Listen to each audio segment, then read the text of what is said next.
जी दोस्तों, फिर से एक बार बहुत बहुत स्वागत है आपका हमारे YouTube चैनल पर। दोस्तों, आज का हमारा टॉपिक है how to clear UGC NET in first attempt.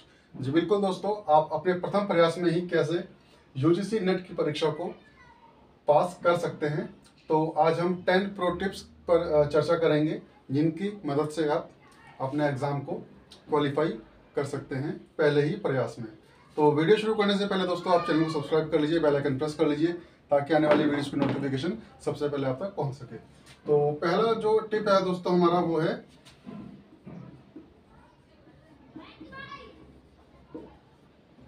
Time table. तो टाइम टेबल दोस्तों बहुत ही महत्वपूर्ण है। आप चाहे किसी भी परीक्षा की तैयारी कर रहे हैं, चाहे पीसीएस है, आईएएस है, या फिर यूपीएससी है, टीचिंग का एग्ज़ाम है, कोई भी एग्ज़ाम आप बिना टाइम टेबल के आप स्पेसिफिक कोई टाइम टेबल बना लीजिए अपने पढ़ने का, जिससे आपको एक एक्टिव मोड में रहना पड़े। टाइम टेबल ही आपको इसमें मदद करेगा कि आप उस एक्टिव मोड में रहें। तो आप टाइम टेबल आप अपने दिनचर्या के हिसाब से बना लीजिए। चाहे आप स्टूडेंट्स हैं, मास्टर की पढ़ाई कर रहे हैं और परीक्षा देने जा रहे हैं, या आप जॉब में हैं, आपके पास समय कम है, आप शाम को थके हारे आते हैं, पढ़ने में मन नहीं लगता, तो आप अपने हिसाब से, भले ही आप 1 घंटा 2 घंटा जो भी आप देना चाहें, अपने कन्वीनियंट के हिसाब से, आप आपके अंदर से जो आवाज़ निकलती है कि मैं इतना समय दे सकता हूँ, 1 घंटा 2 घंटा जो आप दे सकते हैं, वो कम से कम उस समय को आप टाइम टेबल के हिसाब से लगाइए। तो टाइम टेबल में दोस्तों आपको विशेष ध्यान रखना है कि आप पेपर 1 और पेपर 2 दोनों को साथ साथ लेकर चलें। फॉर एग्जांपल, अगर आप स्टूडेंट हैं, घर में रहते हैं, तैयारी कर रहे हैं, तो आपके पास समय ही समय है, तो आप अपने हिसाब से बना लीजिए। मैं स्पेशली बताऊंगा जॉब वालों के लिए, जो जॉब में हैं और कम समय दे पाते हैं पढ़ाई में। तो अगर आप दिन में 2 घंटे भी निकाल लेते हैं, तो आप 1 घंटा दीजिए पेपर 1 को और 1 घंटा दीजिए पेपर 2 को। आपको दोनों ही सब्जेक्ट जो हैं साथ में लेकर चलने हैं। आप भले ही आपका जो पेपर 1 है और पेपर 2 है, दोनों में से कोई भी एक यूनिट उठा लीजिए और उस यूनिट में से कोई भी एक टॉपिक ले लीजिए। इस हिसाब से भी आप करते हुए चलेंगे तो भी आपकी जो तैयारी है काफ़ी अच्छी हो जाएगी, मजबूत हो जाएगी। तो चलते हैं दूसरी टिप की तरफ। तो दूसरी टिप है दोस्तों हमारी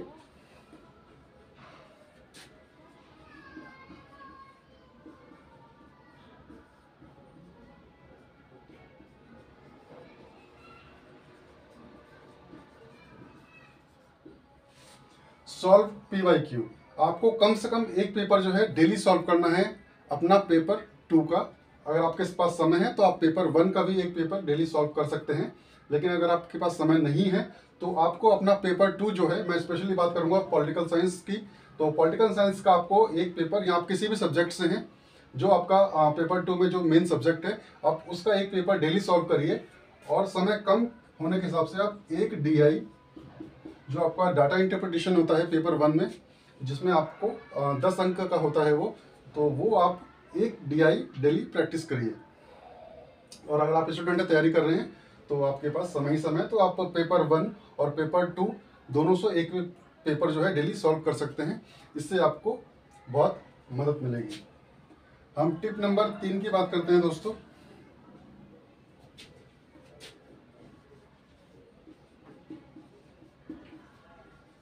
रिवीजन बहुत ही महत्वपूर्ण है दोस्तों।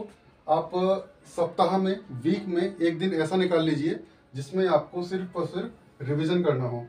पिछले वीक में आपने क्या पढ़ा है, पूरे वीक में आपने क्या पढ़ा है, कौन से टॉपिक्स पढ़े हैं, और उन टॉपिक्स को एक बार रिवाइज करने के लिए सप्ताह में कम से कम एक दिन आप निकाल लीजिए। वो आप अपने कन्वीनियंट के हिसाब से निकाल लीजिए कौन सा दिन आपको निकालना है, लेकिन आप सप्ताह भर में जो आपने पढ़ाई की है उसको आप उस पर्टिकुलर दिन को रिवाइज कर सकते हैं। और रिवाइज करने के बाद आप चाहें तो आराम कर सकते हैं उस पर्टिकुलर डे पर। आप एक वीक में एक ऑफ ले लीजिए अपना, और जो ऑफ वाला दिन होगा आपको सिर्फ रिवीजन का होगा। रिवीजन में क्या होगा, आपको चीज़ें जल्दी जल्दी देखनी है, उसमें समय नहीं लगेगा रिवाइज करने में। तो आप रिवीजन वाले दिन आप जो है अपना ऑफ रख सकते हैं। रिवीजन करने के बाद अपना ऑफ कर लीजिए, आराम कीजिए, दोस्तों के साथ घूमे फिरिए, जो भी आपको करना है एंजॉय करिए अपना।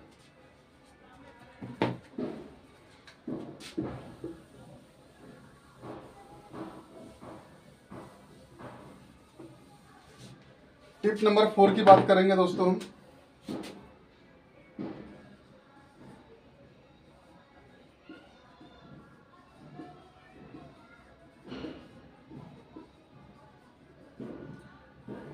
Use common sense. परीक्षा में बहुत से प्रश्न ऐसे होते हैं जिनको आप सिर्फ अपने कॉमन सेंस की मदद से ही सही कर सकते हैं।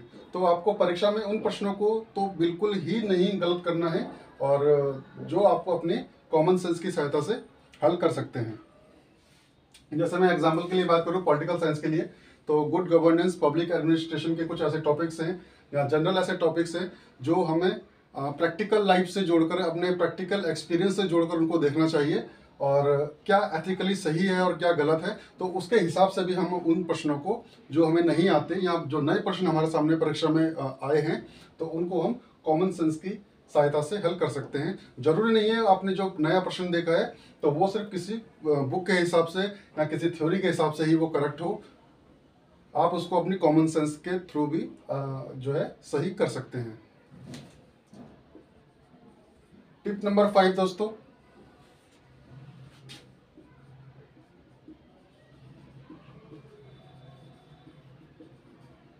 Elimination method. अगर आप यूजीसी नेट की परीक्षा की तैयारी कर रहे हैं तो आपको बाकायदा बड़े अच्छे से पता होगा एलिमिनेशन मेथड का कितना इंपॉर्टेंट रोल होता है। अभी के जो परीक्षा का ट्रेंड है उसमें देखा जाता है पेपर 1 या पेपर 2 में एक क्वेश्चन दे दिया जाता है। क्वेश्चन में 5-7 जो है कुछ पॉइंट्स दे दिए जाते हैं, और उसमें से हमें बताना होता है कौन कौन से पॉइंट सही हैं। ए सही है, ABC सही है, ABC सही है, ABD सही है, E सही है। तो इस तरीके से कुछ आपको क्वेश्चंस मिलते हैं जो अब आप प्रैक्टिस करेंगे तो वो देख लेंगे वहाँ पर प्रैक्टिस सेट में अपने। तो उसमें क्या करना है दोस्तों, आपको एलिमिनेशन मेथड लगाना है।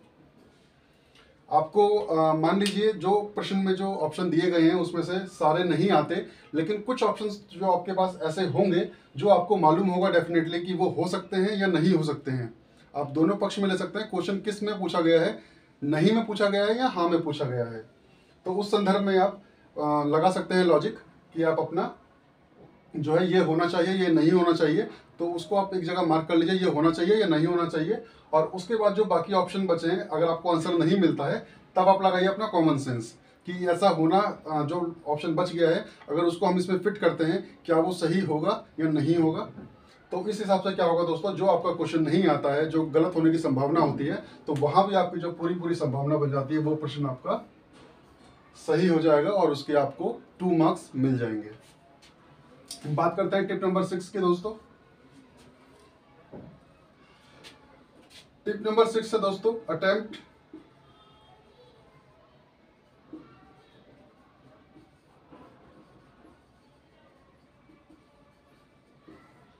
All questions. बिल्कुल दोस्तों, आपको सभी प्रश्न जो हैं आपको अटेम्प्ट करने हैं।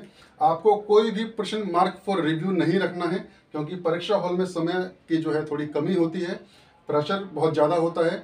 हम कई बार होता है कि आते हुए प्रश्नों को भी गलत कर देते हैं।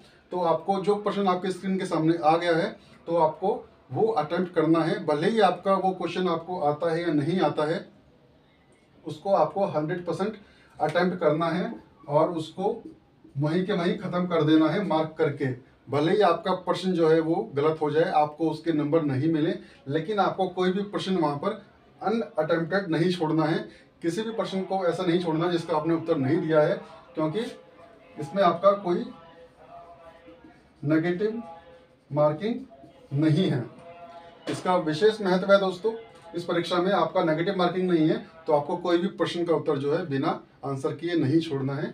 कोशिश करनी है आपको जो प्रश्न आपके स्क्रीन के सामने आया है, चाहे वो आपको आता है या नहीं आता है, वो आपको सॉल्व करना है, उसको सबमिट करना है मार्क करके। तो टिप नंबर 7 की बात करते हैं दोस्तों।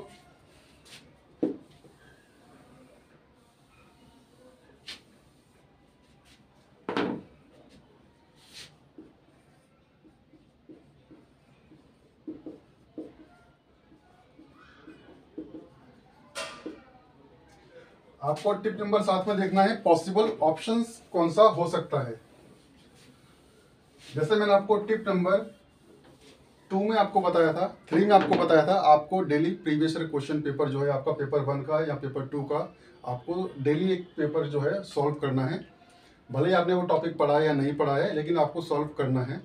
इससे आपको जो टॉपिक्स हैं, कौन कौन से इंपॉर्टेंट टॉपिक्स हैं, वो भी आपको जानकारी मिलती रहेगी। किस प्रकार के क्वेश्चन आपसे पूछे जा रहे हैं वो भी जानकारी मिलती रहेगी।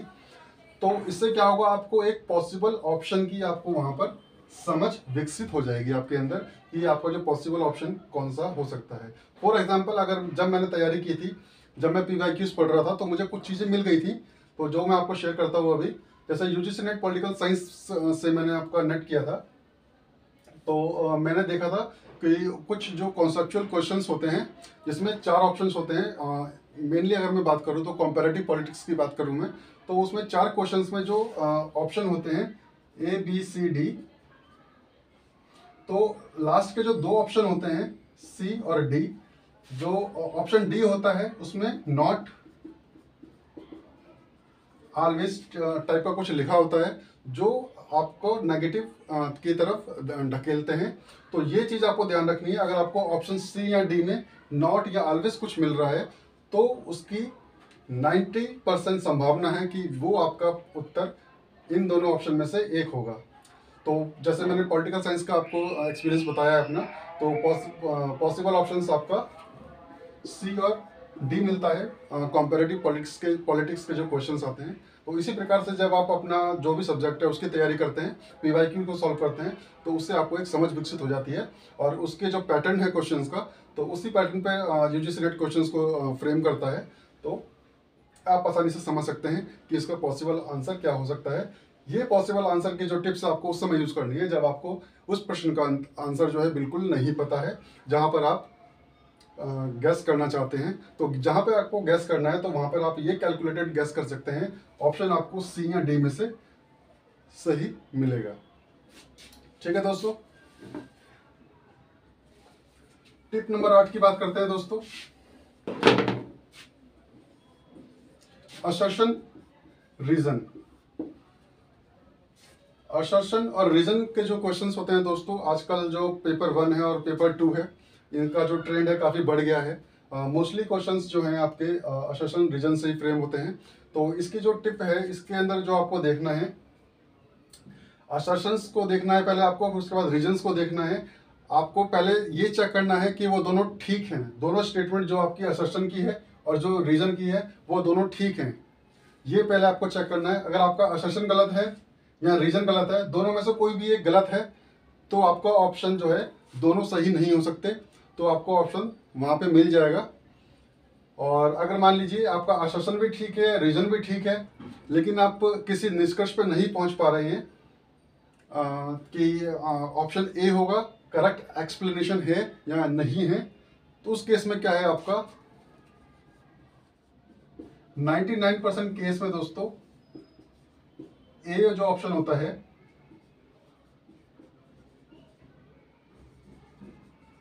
Both correct and correct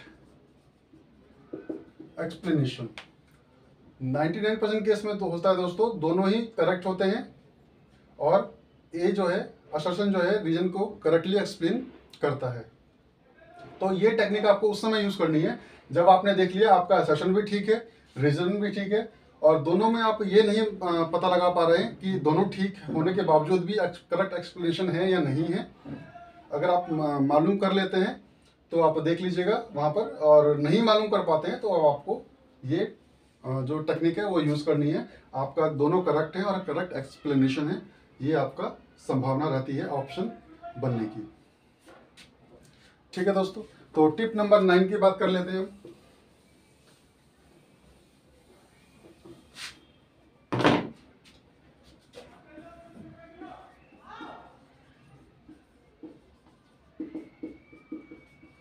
stay positive. आपको थ्रू आउट द प्रिपरेशन अपने जो है पॉजिटिव रहना है। आपको कैन डू मोड के अंदर आपको रखना है। आपको ये होना चाहिए कि जो मैं पढ़ रहा हूँ सिर्फ उसी में से पेपर आएगा। जो मैंने कॉन्सेप्ट्स पढ़े हैं, जो मैंने टॉपिक्स पढ़े हैं, जो मैं क्वेश्चन पढ़ रहा हूँ या जो मैं अपनी तरफ से तर्क लगा रहा हूँ, पेपर जो है इसी से फ्रेम होगा, इससे बाहर कुछ नहीं आएगा। अपने आप को पॉजिटिव कंडीशन में रखना है। आपको कभी भी हताश नहीं होना है, डिमेंटेड नहीं होना है। आपको हमेशा सकारात्मक सोच रखनी है। अच्छे लोगों के साथ उठना बैठना है जो सकारात्मक सोच है। अगर आप कुछ ऐसे लोग भी होते हैं जो नकारात्मक जो भावना है हमारे अंदर भर देते हैं, जिनको हम बताते हैं हम ये कर रहे हैं वो कर रहे हैं, तो कुछ होता है जिसमें जो सामने वाला है हमें नीचे दिखाने की कोशिश करता है। तो हमें हमेशा जो है पॉजिटिव रहना है। पॉजिटिव रहने के लिए दोस्तों आपको सुबह सुबह उठना है। सुबह उठकर आपको 10 मिनट 15 मिनट या आप आधा घंटा जो भी समय दे सकते हैं, आपको नियमित व्यायाम करना है और ध्यान लगाना है। जी बिल्कुल, ये बहुत ही इम्पॉर्टेंट है दोस्तों। अगर आप परीक्षा की तैयारी कर रहे हैं और आप डेडिकेटेड हैं अपनी परीक्षा के प्रति, आपको उसको क्वालिफाई करना है, तो आपको 10 15 20 मिनट आधे घंटे का समय जो आपको है ध्यान में लगाना है। बिल्कुल शांत चित्त से आपको सुबह सुबह उठ करके ध्यान करना है और हमेशा पॉजिटिव रहना है। टिप नंबर 10 की बात करते हैं दोस्तों।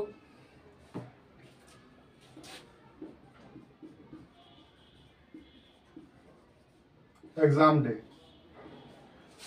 बहुत ही महत्वपूर्ण है दोस्तों। एग्जाम डे आपका, एग्जाम डे के समय या एग्जाम डे से कुछ दिन पहले या एग्जाम डे के बाद या आपकी परीक्षा की तारीख डिक्लेरेशन के बाद आपको बिल्कुल भी नर्वस नहीं होना है। सिर्फ आपको इस चीज़ पे फोकस रखना है, इस चीज़ को अपने अंदर बनाए रखना है, पॉजिटिव रहना है इस चीज़ से कि अभी तक मैंने जो कुछ पढ़ा है, भले ही मैंने सिलेबस का 50% भाग जो है कवर किया है, लेकिन जो मैंने पढ़ा है वो मैं बिल्कुल ठीक से पढ़ा है। वहाँ से जो प्रश्न आएगा वो मेरा गलत नहीं होगा और मैं पूरी कोशिश करूँगा, मैं पूरी कोशिश करूँगी। जो भी हैं आप, लड़का या लड़की, तो अपने अंदर ये पॉजिटिव फीलिंग रखनी है कि जब तक तोड़ेंगे नहीं तब तक छोड़ेंगे नहीं। जब तक वो इस टॉपिक से जो मेरे पास प्रश्न आएगा तो मैं उसको बिल्कुल गलत नहीं करूँगा या करूँगी।